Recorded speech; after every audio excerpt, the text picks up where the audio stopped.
And then here in the Reina Sofia Museum, this is a hospital that's been developed into a museum that focuses particularly on Spanish modern art and on international contemporary art. And it adds that modern dimension to the performance here of these museums. This one, well, this has Guernica, Picasso's Guernica, where there's always a crowd in front of it. This has a famous Velasquez, where there's always a crowd in it. And all three of them work together to advertise themselves as well. These two advertise themselves as part of the golden triangle of art. The Prado would never, ever need to do such a thing, I'm sure. But they are development of national museums in Madrid. The whole city sort of extends beyond this map.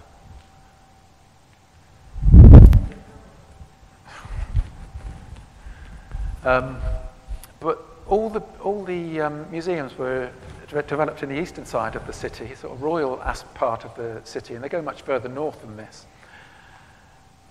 But the cluster is here. You can see there's the Modern and Contemporary Art Museum there, the Prado there, and the Thyssen-Bornemisza Museum there, which covers, I don't know, from the 14th century through to the 1980s, something like that. Another example, which is very interesting, is the placing of the National Gallery right at the heart of the nation in terms of the symbolism of the city. So one you may know of is the National Gallery in London here by Nelson's Column, Trafalgar Square. If we have any national celebrations, like the cricket team wins the Ashes or something like that, once every century, we'll have the bus will be parked out the front here and there'll be crowds there. Every New Year the crowds are here and so on. The only other place is outside Buckingham Palace, which is just a little bit away from this. But this is very much connected to the sort of powerful infrastructure of London. But an interesting performance. The top one is in Budapest, Hungary.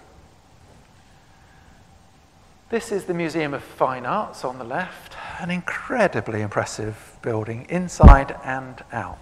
Just an amazing museum of one of two big national galleries in Budapest. And this one is of old masters and can play the game as well as any of the more famous national galleries in Europe.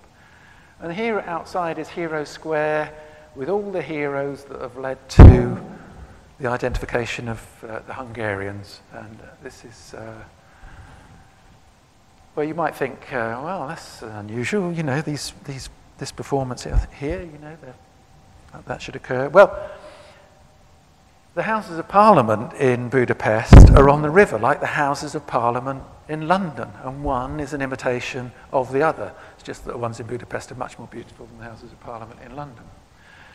The second underground railway actually leads from the centre of the city out to this particular point. The first one was in London. The planning system in Budapest is based on the London planning system. They didn't use, but these are Hungarians that have built this stuff up here. But there's been a strong connection between these two countries, even though they're miles apart, and you would never know it today. But at one point, the middle class in Hungary admired the middle class in England. Curious, but they're very similar performance there.